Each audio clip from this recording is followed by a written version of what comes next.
Hello everyone, welcome to the new world with IITian thinking. तो इस question में आपसे पूछा गया था दोस्तों कि decreasing order of rate towards even elimination reaction, ठीक है ना।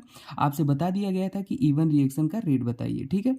तो इवन रिएक्शन जनरली होता कहाँ कहाँ है ये भी मैं आपको बता दूं। जैसे आपको वीक बेस और हीट गिवन हो तो इवन रिएक्शन कराना, अगर स्ट्रॉन्ग बेस है हीट है तो E2 रिएक्शन कराना, ठीक है ना। और देखो, अब यहाँ पे अगर आपको ऐसे जनरली गिवन हो तो आप जनरली क्या किया करो, जो भी हाइड्रोजन हो ना उसको आप निकाल के कार्बोकेटायन बना लो। जैसे यहाँ पे कार्बोकेटायन बना लो तो सारे स्ट्रक्चर को हम बना लेते हैं। यहाँ पे ये कार्बोकेटायन बनेगा, ठीक है। वहाँ पर भी आप दूसरे वाले में निकालोगे तो ये कार्बोकेटायन बनेगा, ठीक है। देखो अभी समझाते हैं आपको, एक एक चीज़ बिल्कुल बारीक से बात करेंगे ताकि आपको रिवीजन भी हो जाए अच्छे से, और जो भी नई बातें मिलेंगी आपको सीखने को आप नोट कर लेना, ठीक है। हमारा मोटिव है कि कम समय में आपको क्वेश्चन रिवाइज करना कराना, और कैसे क्वेश्चन आएंगे, मोस्ट एक्सपेक्टेड क्वेश्चन है कि जेई मेंस का ही क्वेश्चन है, ठीक है। तो आपको क्वेश्चन भी सिखाना है, ठीक है ना, कैसे क्वेश्चन अप्रोच करना है। तो देखो यहाँ पे क्या हो जाएगा, आपको इस जितना ज़्यादा स्टेबल होगा कार्बोकेटायन उतना ज़्यादा हमारा रेट टूवर्ड्स इवन रिएक्शन बढ़ जाएगा, ठीक है। अब कार्बोकेटायन की स्टेबिलिटी कैसे देखते हैं, देखो जैसे अगर कहीं भी रेजोनेंस हो रहा है, क्या रेजोनेंस, तो वहाँ पर कार्बोकेटायन की स्टेबिलिटी बढ़ेगी। और कार्बोकेटायन की स्टेबिलिटी कैसे बढ़ती है, directly proportional to plus M plus are.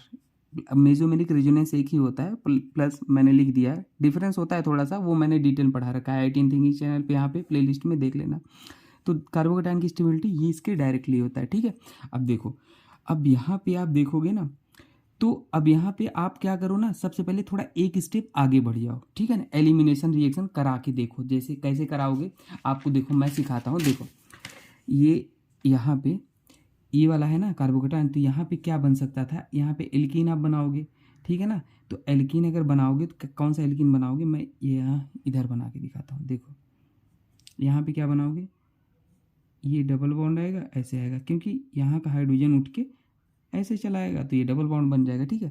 Alkene बनाओ फिर आपको पिक्चर थोड़ा सा क्लियर होगा। यहाँ पर भी अगर आप बनाओगे तो कैसे बनेगा, देखो इधर बना देता हूँ। देखो यहाँ पे ये हाइड्रोजन उठ के आएगा, एलिमिनेशन हो रहा है ना, इवन तो बता ही दिया है तो भाई एल्कीन तो बनाना ही है। एलिमिनेशन रिएक्शन कुछ नहीं होता है, एडिशन रिएक्शन का जस्ट उल्टा होता है, ठीक है।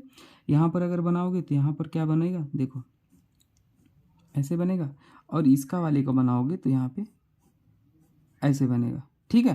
तो अब देखो अब कौन सा ज़्यादा स्टेबल है, देखो स्टेबिलिटी आप कैसे देखोगे, यहाँ पे हमारा तो क्या हो रहा है भाई, कुछ नहीं, डायरेक्ट आप देख लो हाइपर कंजुगेशन हो रहा है। हाइपर कंजू एल्कीन है तो सब में हाइपर कंजुगेशन होना ही है। अब कोई कहेगा हाइपर कंजुगेशन क्या होता है, तो देखो अगर sp2 हाइब्रिडाइज्ड कार्बन के बगल में एक sp3 हाइब्रिडाइज्ड कार्बन है जिसके पास एटलीस्ट एक अल्फा हाइड्रोजन है, तो वहाँ पे हाइपर कंजुगेशन होता है ना। बाकी डिटेल में तो मैंने जीओसी की प्लेलिस्ट में पढ़ा रखा है।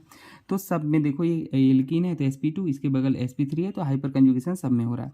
अब देखो किसी में, अब यहाँ पे देखो ये वाला जो एल्कीन है ना, इसके पास कितने अल्फा हाइड्रोजन है, अल्फा हाइड्रोजन क्या होते हैं, डबल बॉन्ड के बगल वाले कार्बन से जुड़े हाइड्रोजन को अल्फा हाइड्रोजन कहते हैं। तो इसमें तीन तीन छः अल्फा हाइड्रोजन है।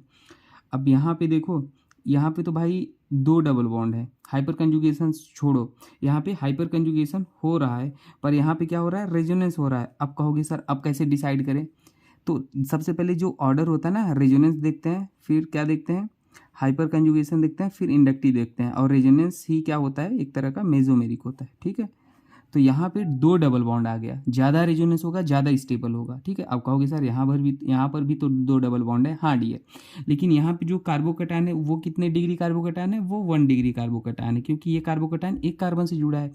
यहाँ पे जो कार्बोकेटायन वो 2 डिग्री है, ये कार्बन दो कार्बन, ये 2 डिग्री है। तो देखो अब भाई ये दोनों स्ट्रक्चर कॉमन हो गए तो इसको देख लो, इसमें 1 डिग्री है इसमें 2 डिग्री, तो सबसे ज़्यादा रेट किस में होगा, डी में होगा। एक बात तो क्लियर हो गई, क्योंकि इसमें दो दो डबल बॉन्ड है, इसमें एक एक डबल बॉन्ड है। तो जो सबसे ज़्यादा रेट आएगा वो किसका आएगा, डी का आएगा। अगर नाम दे देते हैं इसे ए बी सी डी, तो रेट क्या हो जाएगा, डी का, फिर क्या हो जाएगा, बी का हो जाएगा, ठीक है। अब सी और ए में देखोगे तो सी में देखो यहाँ पे 6 अल्फा हाइड्रोजन है और यहाँ पे कितने अल्फा हाइड्रोजन है, 2 अल्फा हाइड्रोजन है, एक ए, तो सबसे ज़्यादा ये सी का होगा, और फिर रेट किसका होगा, ए का होगा, ठीक है ना। तो ये हमारा रेट ऑफ इवन हो जाएगा, इवन रिएक्शन का रेट ये हो जाएगा, ठीक है ना।